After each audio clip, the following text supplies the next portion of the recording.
Now, there is another pipeline fight going on, this time happening in Texas, of all places.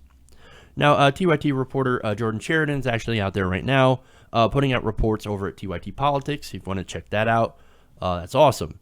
Now, this new pipeline, it's actually an old pipeline, but that's been being built for the last couple of years, called the Trans-Pecos Pipeline. Now, this particular pipeline is not an oil pipeline. It is a one for natural gas. Now, it's set to transport, once it's built, 1.4 billion cubic feet of natural gas per day. Now, this pipeline will run through the Big Bend region of Texas, across the border to Mexico, in order, of course, to have it refined and sold on the world markets. So here we go, another boondoggle, essentially. Because it's not like we're using it here. No, it's going to be pumped out here, pumped through this pipeline, and then go right to Mexico. Well, how does that help us? Oh, it doesn't. That's right. Now, of course, this has been getting a lot of opposition. Not just from, of course, Native Americans, environmentalists, or progressives. No, but also from people who would generally be considered pro-oil and gas. Now, I've reported on polls that, of course, that show that Republicans, Trump supporters specifically, overwhelmingly support alternative energies. They're like, yeah, solar makes sense, wind makes sense, geothermal, okay, all that stuff makes sense. And also natural gas. Now, Trump supporters are against things like eminent domain.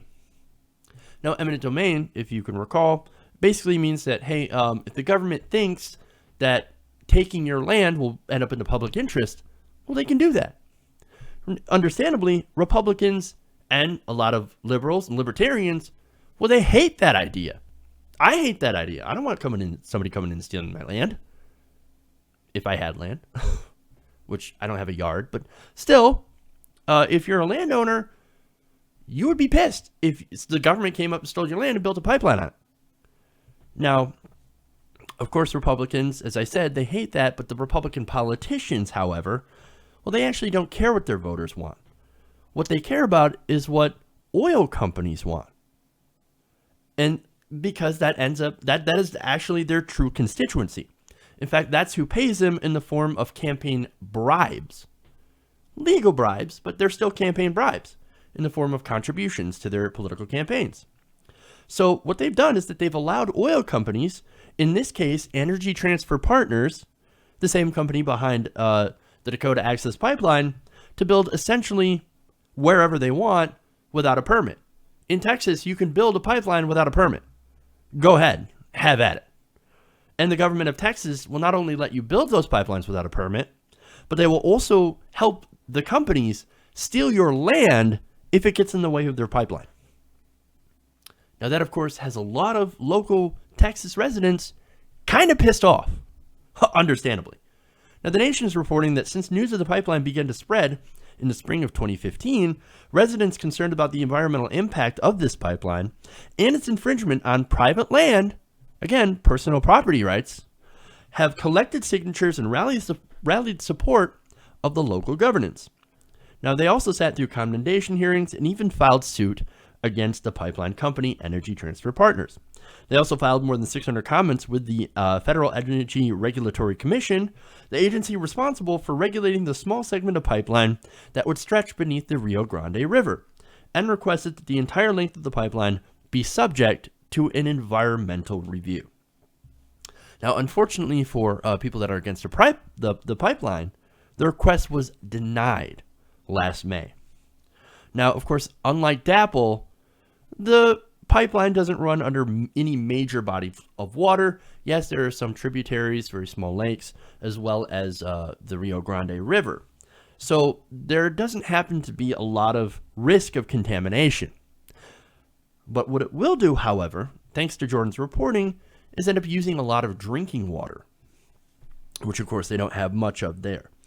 Now it's estimated that this pipeline, and just in order to test the pipeline to make sure it doesn't leak before it starts transporting natural gas, would use around 1 billion cubic feet of water just for that test. Now, of course, using that water for testing will lead to that water being contaminated and therefore undrinkable. So this was drinking water from their aquifers that is now no longer going to be drinkable. 1 billion cubic feet of water. Now, and since Texas, of course, has very lax environmental laws, thanks to Republicans, Energy Transfer Partners can just dump that contaminated water right onto the ground anywhere they want. There are no laws against this. But see, that's what happens when you don't have any rules or regulations. The government of Texas essentially fired all the cops and now have let the robbers run the place. Now, there's another issue that's related to this drinking water, is that since there are, no big lakes or rivers in that area, that there are a lot of people that depend on rainwater and slow filling aquifers for their drinking water. And now, unfortunately, they've got to compete with Energy Transfer Partners for access to that water. Now, anybody who knows what fracking is about knows that hydraulic fracturing uses a lot of water. Okay, hundreds of gallons of water, thousands.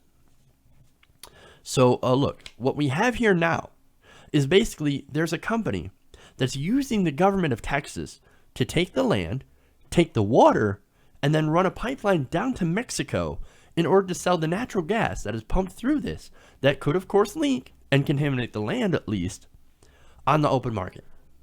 This is a situation with the Trans-Pecos pipeline. And of course, the company claims that, no, don't worry about this. This is energy independence. It's jobs. It'll be good for America. Well, except that, no, energy independence, we know that's a sham, that's a lie. Especially, how does it help our energy independence when that natural gas, in this case, or oil, in the case of Dakota Access, gets pumped through this pipeline down to Mexico and sent on the world market? We're not using it. It's not our oil. It's not our natural gas. It's not American energy. It belongs to the energy companies, which are multinational corporations. And as far as jobs go, yeah, there are some jobs. They are temporary at most. Now, of course, residents, thanks to these problems, are now fighting back in unconventional ways, even going to as far as to get arrested and doing some Dakota Access type resistance. Now, according to Lori Glover, a representative of the Big Bend Defense Coalition, who was just recently arrested for protesting this pipeline, said, "Our community has tried protesting in all the other acceptable ways. This is the last resort."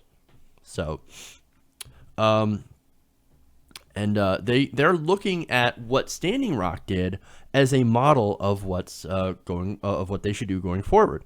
In fact, Trans-Pecos pipeline opponent David Keller says, quote, "Standing Rock in North Dakota has really reinvigorated the whole movement." And of course, that's causing them to emulate what these water protectors did at Standing Rock. In fact, at a recent meeting, according to The Nation, during which the opposition discussed plans for Tuesday's action, they talked about changing the conversation to more reflect what the water protectors did to protect the water at Standing Rock. Quote, "It's not protesting, it's protecting," said pipeline opponent Virginia Brotherton. "That's what they are using, and I agree that we need to use the same verbiage to basically change the conversation." Now, the group also discussed making the water the focus of their protest to echo the water is life model of the Standing Rock movement. After all, they said the Trans-Pecos pipeline would cross between beneath the Rio Grande, as well as a handful of regional watersheds. But some among them worried that folding their fight into the movement at Standing Rock might undermine the other significant issues highlighted by that fight, namely the mistreatment of the indigenous tribal communities in the United States. Now, pipeline opponent Coyne Gibson says, "This is about indigenous people's issues and their horrific treatment for centuries. I want to be respectful of their accomplishments." Now, others, of course, see it as a collective fight. Glover says, "We're not piggybacking. This is one big fight that we have before us.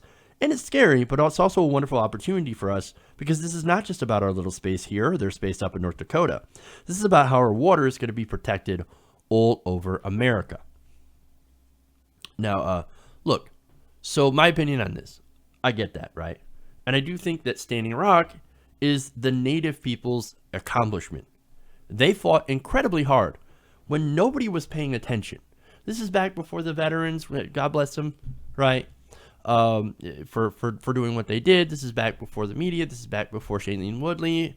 Again, great protests, great progressives that were there.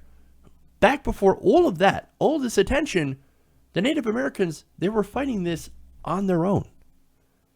And so, yes, this is their victory, helped out by some great people, but the credit belongs to them. And look, these same people that are fighting the Trans-Pecos pipeline, again, that would be their victory as well if this pipeline gets stopped. So I don't want to minimize anybody's role in this. But what we have, as I said, is that we have a movement now in Texas that's trying to use the same the same methods that they used up in Standing Rock that were so effective. Now, by the way, on Standing Rock, there are still Native Americans there. Now, at the same time, I do believe that it's also everybody's fight. And so look, if they have to modify their approach to be successful, I don't see that as a bad thing. Because as Glover mentions, doing it by the book hasn't actually worked. In fact, Glover says, quote, "We went through the proper channels, we did our due diligence, but we weren't given the time of day, and the facts didn't seem to matter." Oh, facts not mattering in Texas? Surprise? I'm not. She says, "Now it's time for something beyond facts. We have to go beyond that in order to get our government to pay attention and listen to us." And what they mean by that is, of course, doing not violent action, but action that will get them arrested and noticed in the media. And of course, it's all in the hope that they can change the conversation about our energy infrastructure and get this pipeline either redirected or stopped, and maybe looking into other things. Now, right now, the fossil fuels, the fossil fuel companies pretty much run the place. Okay, and with the Trump administration, look, it's bound to get worse. Donald Trump is hugely in favor of oil and natural gas, and not in favor of alternative energy, which is interesting because most Trump voters, again, as I mentioned, there are polls out that say most Trump voters, up to 75% of them, 3/4, are like, no, solar power makes sense. Wind power makes sense. Yeah, let's actually do things that will make us energy independent. But when you're talking about oil and natural gas that gets shipped down to Texas and then into Mexico and then shipped out across the country into the world market, well, you're not talking about energy independence. You're talking about oil company profit at our expense.